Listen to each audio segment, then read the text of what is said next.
Good morning, dear children. Hope you are all doing good. Now let's begin our English class. Today we are going to see the fourth poem. The topic of the poem is Rain in Summer. Rain in Summer, which is written by Henry Wordsworth Longfellow. Henry Wordsworth Longfellow was an American poet. Longfellow taught for a time at Harvard College, but later concentrated on his writing. Longfellow wrote lyric poems, often choosing stories from mythology or legend as the subject for his creations. He enjoyed the reputation of being the most popular American poet of his time. Now we move to the poem.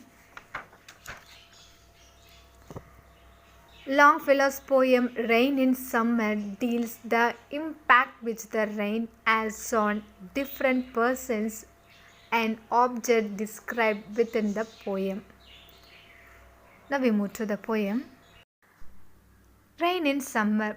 How beautiful is the rain after the dust and the heat. In the broad and fiery street, in the narrow lane, how beautiful is the rain. How it clutters along the roofs like the trap of hoops. How it gushes and struggles out from the throat of the overflowing spout. Across the window pane it pours and shifts and wide with the muddy tide like a river down the gutter roads. The rain, the welcome rain, the sick man from his chamber looks at the twisted brooks. He can feel the cool breath of each little pool. His fevered brain grows calm again and he breathes a blessing on the rain. From the neighboring school come the boys with more than their wonted noise and commotion, and down the wet street sail the mimic fleets till the treasures pool engulf them in its whirling and turbulent ocean. In the country, on every side, were far and wide, like a leopard's downy and spouted hide, stretches the plain to the dry grass and the drier grain. How welcome is the rain in the furrowed land. The toilsome and patient oxen stand, lifting the yoke encumbered head with their dilated nostrils spread. They silently inhale the clover-scented gale and the vapors that arise from the well-watered and smoking soil. For this rest in the furrow after toil, their large and lustrous eyes seem to thank the Lord more than man's spoken word. Near at hand, from under the sheltering trees, the farmer sees his pastures and his field of grain as they bend their tops to the numberless beating drops of the insistent rain. He counts it as no sin that he sees therein only his own thrift and gain. First stanza.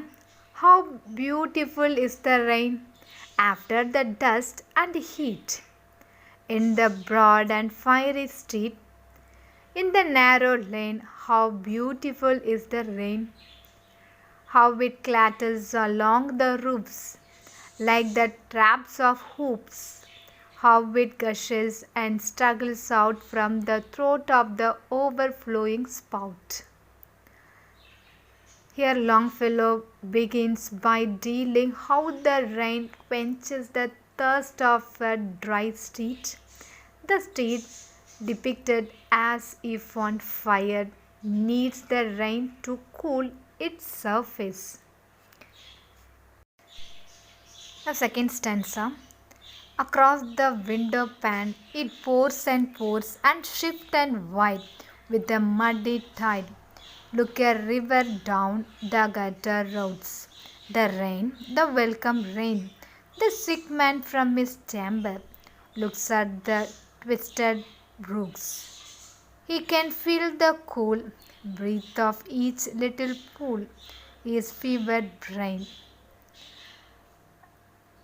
Second stanza describe how the rain floods the windows and fills the gutters.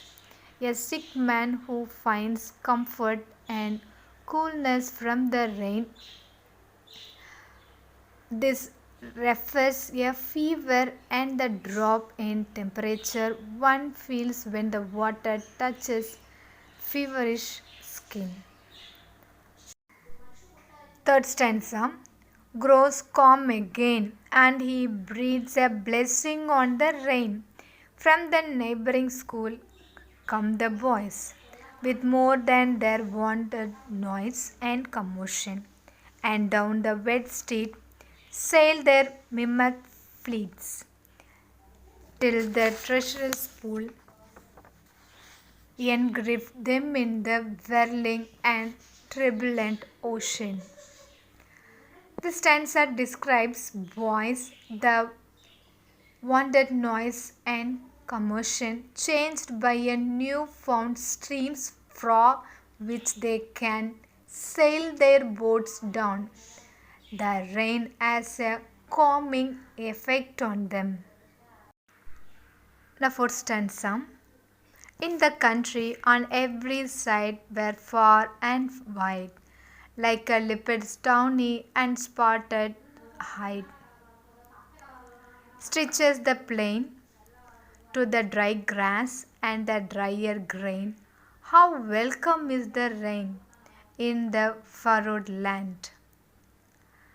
The stanza describes a country scene where a stretches out on thirsty grass needing quenching.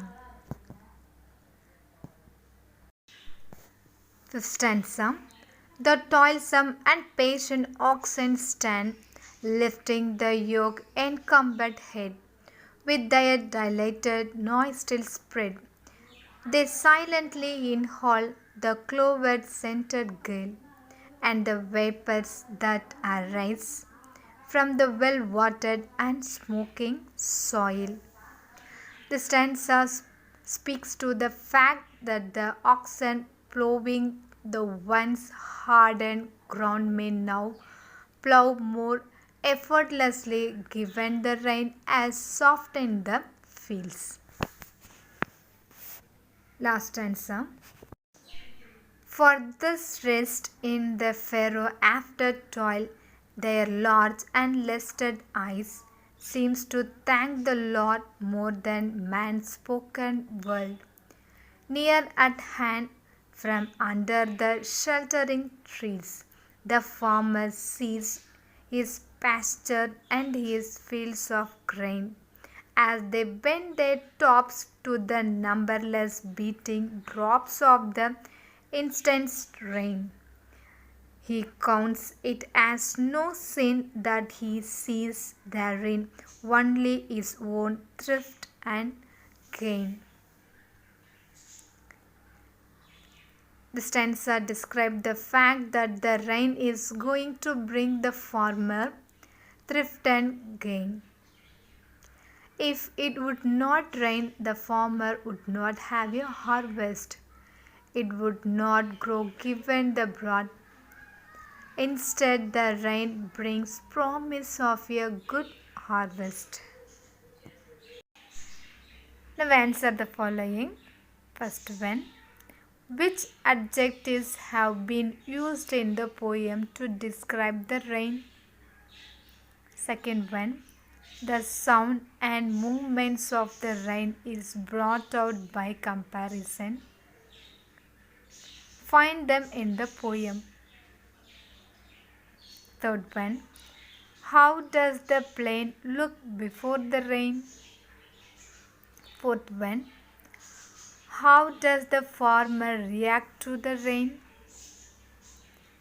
Fifth one, as they bend their tops to the numberless beating drops. A. Who are being referred to as they? B. What does the word numberless indicate? Okay, children. Have a nice day. Thank you. We will meet in the next class.